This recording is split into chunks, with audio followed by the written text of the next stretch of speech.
अस्सलामुअलैकुम नाज़रीन, Mehran TV news में भली कार मां मुबशर सोलिंग बुलेटिन में मुसा गॾु हूंदी प्रिया कुल। सबका पहिरीं हिकु नज़र हेडलाइन ते।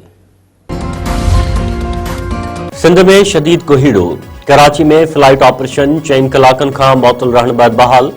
मुल्की ऐं गैर मुल्की एयरलाइंस जूं 7 उॾामूं मुलतवी, 34 उॾामूं देर जो शिकार। 2 कलाकनि ताईं फिज़ा में चक्कर लॻाईंदड़ जिद्दा जी उॾाम जी कराची एयरपोर्ट ते लैंडिंग। मलीर, गुलशन मेंबार, बैरिया टाउन, सरजानी टाउन ऐं 2 इलाइक़नि में शदीद कोहीड़ो।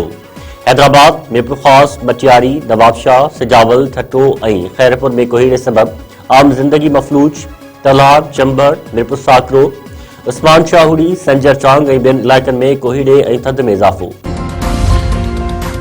अमरीकी बरतानवी मीडिया दावा कई आहे त सदर ट्रंप ईरान मथां ज़ोरदार ऐं फ़ैसिलाइतो हमलो चाहे थो। अमरीकी जंगी बेड़ो इब्राहिम लिंकन विच ओभर में मोकिले पियो वञे। समूरा इशारा ॿुधाइनि था त ईरान ते वेझर में हमलो थियण वारो आहे। मीडिया रिपोर्टुनि में वधीक चयो वियो आहे त अमरीका डिघी जंग बदिरां मुख़्तसिर कार्रवाई जो इरादो रखे थो। ओचिती कार्रवाई अमरीकी हिकमत अमलीअ जो हिसो आहे।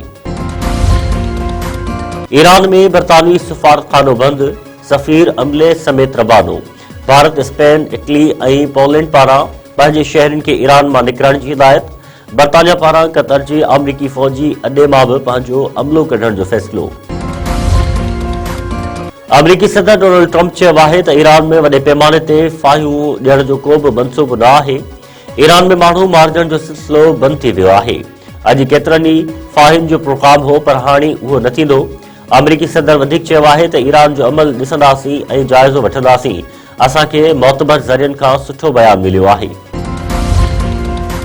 ईरान जे परॾेही वज़ीर अब्बास इराक़ची चयो आहे त अमरीका ईरान मथां हमले जी ग़लती न वरजाए, न त उहो ई नतीजो निकिरंदो जेको अॻु निकितो हो।